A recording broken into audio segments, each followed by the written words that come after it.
Welcome to Radiology Made Easy. In this episode, we're examining selected axial images from a post-contrast CT brain scan.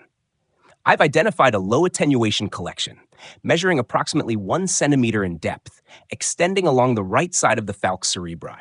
This collection is most prominent near the vertex and is associated with a midline shift to the left. In my usual practice, I would measure both the depth of the collection and the extent of the midline shift, which are crucial for assessing the severity of the condition.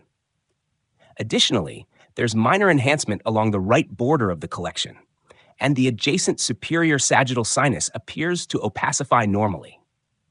The small ventricles and the lack of visualized sulci are more consistent with a young brain rather than an excessively swollen one, with gray-white matter differentiation preserved. Furthermore, there's evidence of extensive paranasal sinus disease, particularly affecting the frontal, ethmoid, and maxillary sinuses.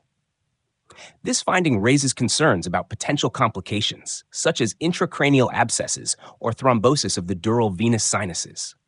The cerebrospinal fluid space at the foramen magnum remains satisfactory, with no evidence of hydrocephalus or fractures. The most likely explanation for these findings is subdural empyema, secondary to extensive paranasal sinus disease. This condition can be particularly concerning if the patient is unwell with fever, suggesting sepsis. A less likely but possible explanation, especially if the patient has a history of previous trauma and is afebrile, could be chronic subdural hematoma.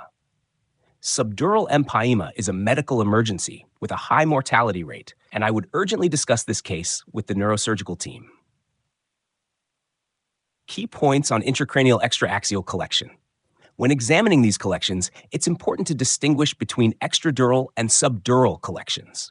Extradural collections are typically biconvex and cross-dural reflections like the falx cerebri, but they do not cross suture lines.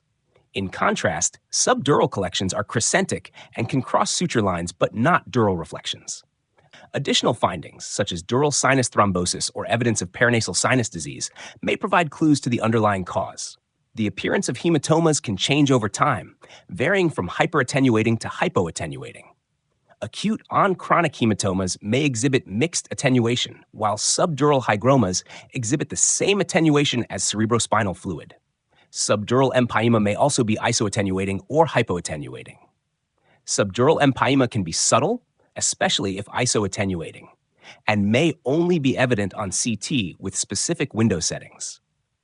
Intravenous contrast is particularly useful, as it helps highlight a thin rim of enhancement between the collection and brain parenchyma.